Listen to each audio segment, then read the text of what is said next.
Okay, Andy, the last couple of weeks, quite a few academy or former academy players have been involved in one way or another with the first team squad. Yeah, it's been terrific news. Brandon obviously and Connor, who are on dual registration with us and Pegasus at the moment at Step 6, were called into the squad. Brandon was for Saturday, last Wednesday, New Year's Day game, due to the illness of the other Brandon.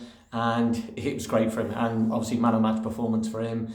So that's Brandon and Connor then also, Rob Whitlock was called into the squad as well on the day, was on the bench.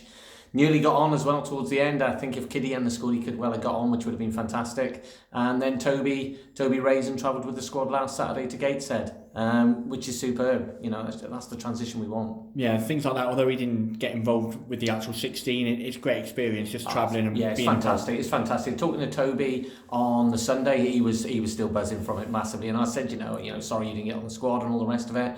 And he was, just loved the day out, the travelling up the day before, the whole experience with the squad. And then two of the lads trained last night with the first team, Rob and Toby. And there's other lads that are on that fringe as well, that are out on, at a step 4 club, Cinderford.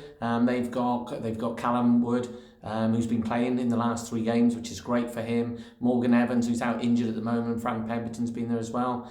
And then obviously with the great knock-on effect of it, with Brandon obviously playing for our first team the other day, meant that Pegasus then needed a keeper. So of course Ewan Hooper, our 18s keeper, stepped up, first year 18s keeper, stepped up and played for them on Saturday, which is fantastic for him as well.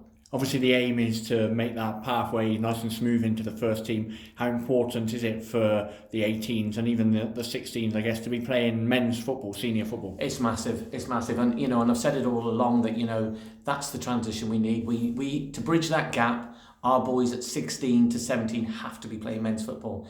It's all well and good playing on nice academy football and all the rest of it, but it's real football, and they need to be competing against the men, and they need to be playing at a step 5, step 6 clubs. Higher than that is great, but obviously realistically we're looking at getting them in step 5, step 6, and then you're not worried about them training with the first team and putting them out on the pitch when it actually matters, because they're hungry, they'll do a job, they will not let you down, they will run through a brick wall for you. So I know that is the massive part that we have to now do, is get that transition between the first team and their 18s, which is obviously trying to get like a step 6 club sort of thing to do that regularly with.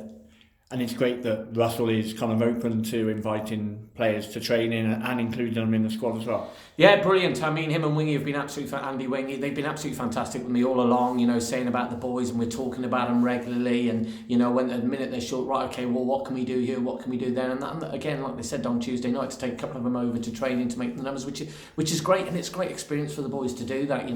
We've got an 18s fixture tonight at Solihull, so again, that's great, because, it's bridging that gap, and it's giving them game time all the time, and Russ and Wingy, I can't speak highly enough of what they're trying to help us bridge that gap as well.